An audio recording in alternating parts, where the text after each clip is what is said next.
Writer in Residence for Dlr Writer, and we're in the Lexicon Library and Cultural Centre, and I've invited some of my favourite writers to talk to me over the next few months. And first up we have the wonderful Marita Conlon-McKenna. Marita is possibly best known for Under the Hawthorn Tree, which is her standout book, her modern classic about the famine. And Marita's going to tell us a little bit about what she's working on next. She's had, first of all, I'm going to ask her about her exceptionally busy year. Marita, you had an insane year this year. Oh, of course, I came back to history again this year because I wrote a book about the 1916 Rising called Rebel Sisters, about, well, focused on three sisters called the Giffords, Nellie, Muriel and Grace. And I put a lot of work into the book, but I never expected the reaction to it. And it just was caught up in all the 1916 things. The book has become a very big book, and book clubs are using it, and now actually schools are starting to use it too.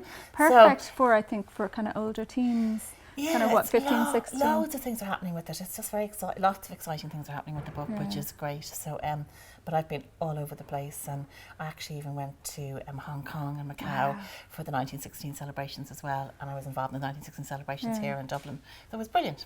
And are you back at your desk now? Are you back writing? Kind of back at my desk. I am back writing, but I still have loads of different things to do. I just was invited to launch something on the GPO in November this morning. So I have loads of things on still, you know. I'm all over the place. But I'm back writing a bit, Is there a children's book on the way? I'm doing a children's book, and I'm also doing a big adult book. So it's just now I'm trying to decide. So I've bits of both done, and just which is going first, which is going second. It's like an airplane on the runway. I have to decide. But so I don't know which is going to go first. I'm going to see which one just to me is making me write it. And I only ever can do one book at a time. So but they have about 4 big children's books I want to do, and 2 of them are a series of books, so I need to clear the decks to do them, and I will clear the decks to do them. And I also want to do 1 or 2 books for smaller kids, because I have loads of little grandchildren, and so I need to do some books for them. My little granddaughter's starting to write books herself. She's 8, and she wants to be a writer too. So brilliant. And Marita, I know you're a huge reader, but can I ask you, what was your favourite children's book as a child? Do you have one book that you came back to? Well, the one book I came back to was Laura Ingalls Wilder's. Now, there's a Little House in the Prairie series, but the Little House in the Big Woods. And I loved her books, and I read them and reread them.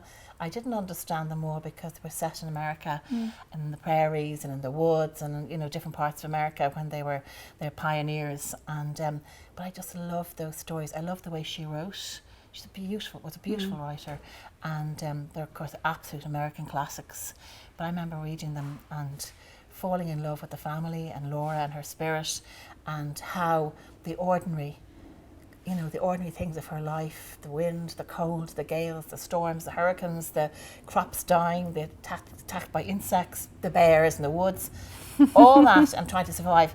It really appealed to me because it just was so real and so normal. And I suppose in a way led to me writing eventually Under the Hawthorn Tree, because it's that kind of writing, very simple, very clear writing, which as a writer really appeals to me.